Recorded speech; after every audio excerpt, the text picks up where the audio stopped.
Assalamualaikum warahmatullahi wabarakatuh. Saya Indah Permata dengan NIM 08051182227001 dari kelas A atau ganjil. Jadi di sini saya akan membuat laporan video praktikum penginderaan jauh kelautan materi suhu permukaan laut dan klorofil A. Sebelum ke pengolahan data, saya akan menjelaskan sedikit tentang suhu permukaan laut dan klorofil A.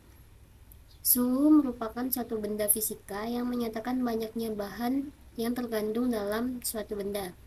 Suhu merupakan salah satu faktor yang sangat penting bagi kehidupan organisme di lautan karena dapat mempengaruhi aktivitas metabolisme dan pengembangbiakan dari organisme-organisme tersebut.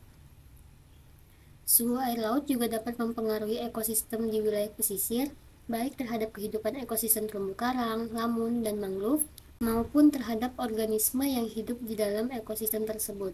Dinamika massa air, baik secara spasial maupun temporal di perairan Indonesia sangat tinggi. Penyebab utama terjadinya variasi suhu di perairan Indonesia dapat berupa angin muson, El Nino, dan Indian Ocean Dipole atau IOD. Sebaran suhu perairan secara horizontal sangat bergantung pada letak lintang. Secara umum, suhu laut pada daerah sekitar Katulistiwa lebih tinggi dibandingkan dengan daerah sekitar lintang tinggi. Di perairan Indonesia, suhu permukaan laut secara umum berkisar antara 28 derajat Celcius hingga 31 derajat Celcius. Sebaran suhu di laut secara vertikal dapat dibedakan menjadi tiga, yaitu lapisan homogen atau lapisan tercampur, atau biasa disebut mixed layer, lalu yang kedua lapisan termoklin, dan yang ketiga lapisan dasar. Salah satu satelit penginderaan jauh yang dapat mendeteksi suhu permukaan laut adalah satelit Aquamodis. Citra satelit Aquamodis dapat dimanfaatkan untuk pemantauan dan kajian suhu permukaan laut karena mempunyai band termal dan resolusi temporal yang tinggi sehingga dinamika perubahan suhu permukaan laut dapat diamati secara kontinu. Lalu untuk yang kedua adalah materi klorofil A. Klorofil memegang posisi kunci dalam reaksi fotosintesis yang menentukan produktivitas perairan. Sebaran dan tinggi rendahnya konsentrasi klorofil A sangat terkait dengan kondisi oseanografi suatu perairan serta pasokan nutrien yang berasal dari darat melalui aliran sungai yang bermuara ke perairan. Kandungan klorofil yang paling dominan dimiliki oleh fitoplankton adalah klorofil A. Oleh karena itu, klorofil A dapat dijadikan sebagai salah satu indikator kesuburan perairan. Klorofil adalah pigmen hijau yang terkandung dalam tumbuhan. Sebaran dan konsentrasi klorofil A sangat terkait dengan keberadaan fitoplankton. Hal ini menyebabkan sebaran klorofil A dipengaruhi oleh beberapa parameter fisika kimia seperti suhu, cahaya, serta arus. Pengukuran klorofil A dapat dilakukan dengan dua cara, yaitu konvensional dan menggunakan pemanfaatan teknologi penginderaan jauh. Pengukuran secara konvensional ataupun pengambilan data secara in situ menghasilkan informasi yang akurat, namun memerlukan waktu dan biaya yang tinggi, sedangkan dengan memanfaatkan teknologi penginderaan jauh berlaku sebaliknya. Selain tidak membutuhkan waktu yang lama dan biaya yang relatif tinggi, juga dapat memberikan informasi secara time series. Klorofil dapat diukur dengan memanfaatkan sifatnya yang dapat berpijar bila dirangsang dengan panjang gelombang cahaya tertentu. Pigmen-pigmen fitoplankton, khususnya klorofil A, merupakan komponen utama yang mempengaruhi sifat optik atau bioptik air laut. Oleh karena itu, metode penginderaan jauh dapat digunakan dalam pendugaan konsentrasi klorofil A di perairan. Baiklah, selanjutnya langsung saja kita ke pengolahan data. Untuk pengolahan data yang pertama yaitu pengolahan data suhu permukaan laut. Langkah pertama, buka software SIGAS, kemudian klik file, masukkan ini data Aquamodis suhu permukaan laut yang telah di-download. Klik open, kemudian klik ini, lalu pilih yang band. Kemudian pada SST ini klik dua kali. Nah, kita tunggu hasil outputnya keluar seperti ini. Kemudian langkah selanjutnya kita merektangle daerah kajian. Di sini saya akan mengambil daerah kajian wilayah Makassar.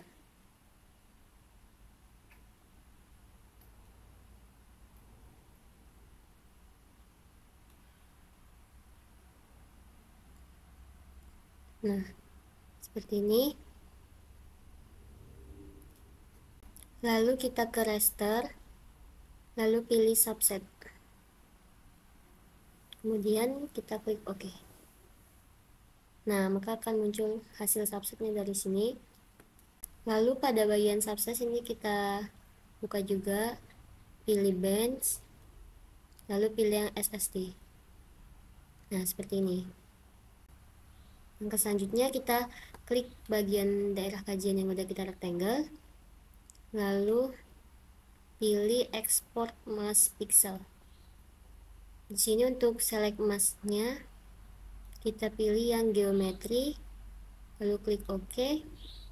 Nah, di sini bagian ini kita centang semua, lalu pilih yang write to file, pilih tempat penyimpanan dengan nama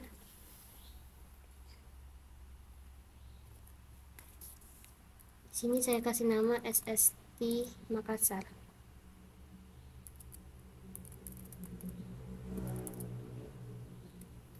Jangan lupa untuk formatnya txt, lalu klik save. Untuk pengolahan selanjutnya kita ke Excel, kemudian kita masukkan data yang udah disimpan tadi,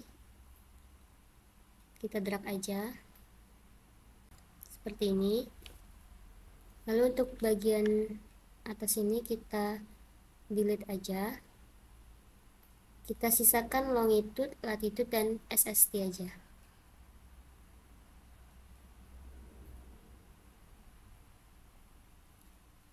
Kemudian bagian SST ini kita blok, lalu pilih sort and filter, pilih filter, kita klik bagian ini. Nah, di sini kita search none, NaN. Nah, kalau udah dicentang, klik OK. Maka hasilnya seperti ini. Nah, kemudian kita blok ketiga kolomnya, kemudian kita delete. Oke. Lalu pilih SSD, pilih centang yang select all, lalu OK. Nah, kemudian kita matikan filternya. Nah, lalu untuk selanjutnya itu kita save. Untuk pengolahan yang terakhir itu di ArcGIS, kita buka software ArcGIS, kemudian kita masukkan data IKABU terlebih dahulu.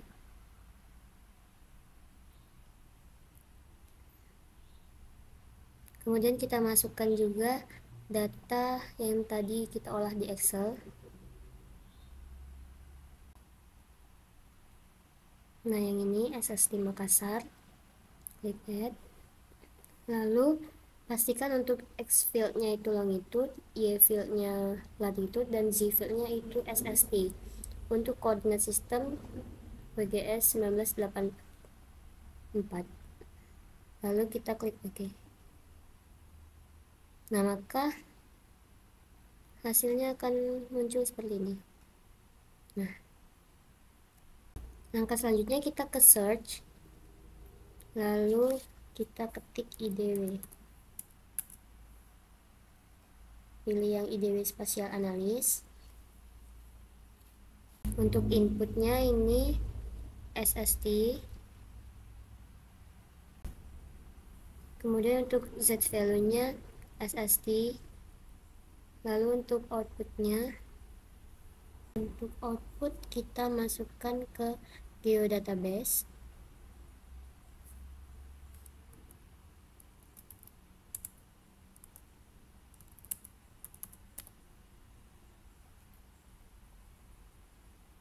Kita kasih nama IDW SPL Makassar, lalu klik save, lalu klik OK. Maka kita tunggu hasil rasternya keluar. Nah, maka hasil munculnya akan seperti ini. Kemudian pada bagian IDW ini kita klik kanan, kita ke properties, lalu kita ke simbologi, kita ke classy field. Untuk coloram itu diubah menjadi warna hijau ke warna merah. Nah ini. Lalu kita klik apply dan klik OK. Nah, dia akan tampilannya seperti ini. Nah, ini merupakan suhu permukaan laut di daerah Kajian Makassar. Dapat dilihat bahwa untuk nilai yang berwarna hijau berarti suhu permukaan lautnya rendah. Sebaliknya, untuk nilai yang berwarna merah, dari oranye ke merah itu suhu permukaan lautnya tinggi.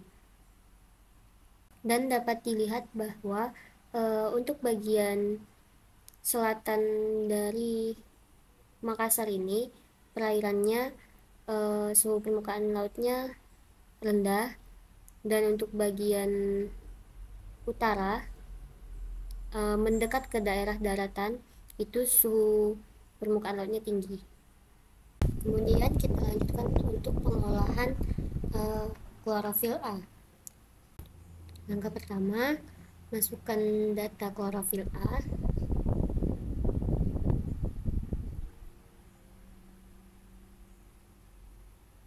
Yang udah di-download. Kemudian klik bench, klik klorofil A.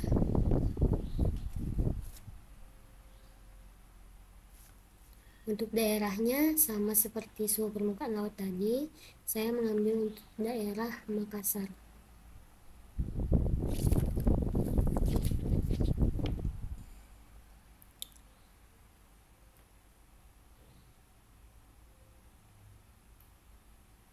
Sini kita rectangle.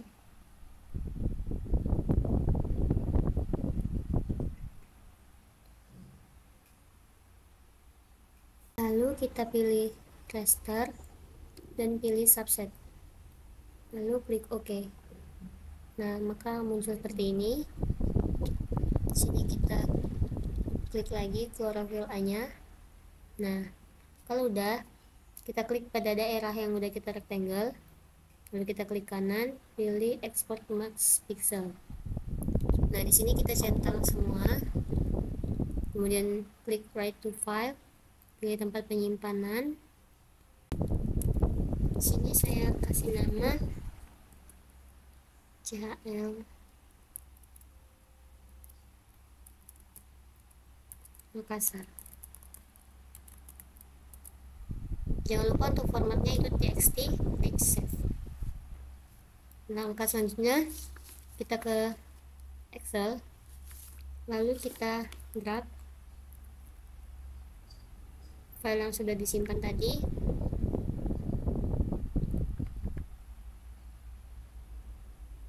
Nah, kemudian kita hapus semua kolom ini dan kita sisakan longitude, latitude, dan core A.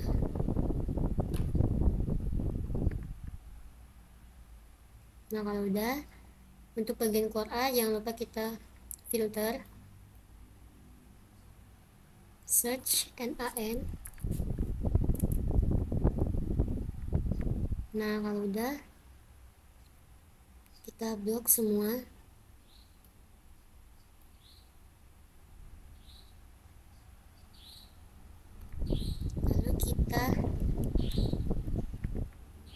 Lalu kita delete, klik OK. Kemudian kita pilih select all, klik OK. Dan untuk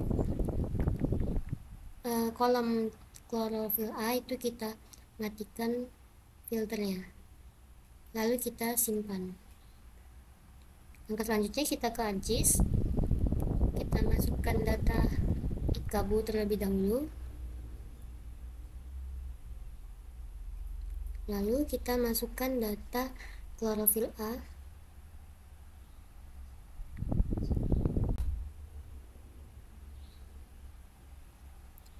Untuk Z filenya itu pilih yang klor A. Lalu WGS 1984 untuk koordinat sistem, klik OK. Nah, dia muncul daerah kajiannya. Nah, maka akan muncul tampilan seperti ini. Jadi kita zoom daerah kerjanya, kemudian kita ke search, lalu kita pilih IDW lagi, pilih yang spatial analysis. Untuk input point features itu chlorophyll A,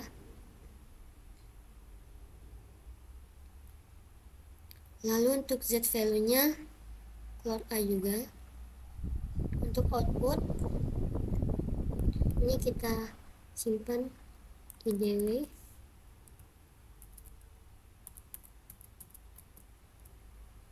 Makassar,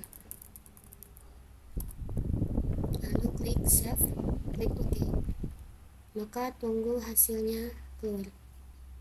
Nah, maka akan menampilkan output seperti ini.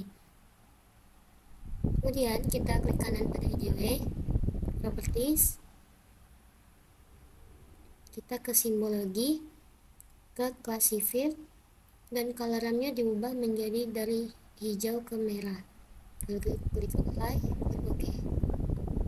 Nah, maka tampilannya seperti ini, dan dapat dilihat bahwa untuk chlorophyll A yang paling nilainya yang besar itu berada di dekat daratan dengan nilai 2 sampai 4, ditunjukkan dengan warna kuning hingga warna merah. Nih. Lalu untuk di perairan itu,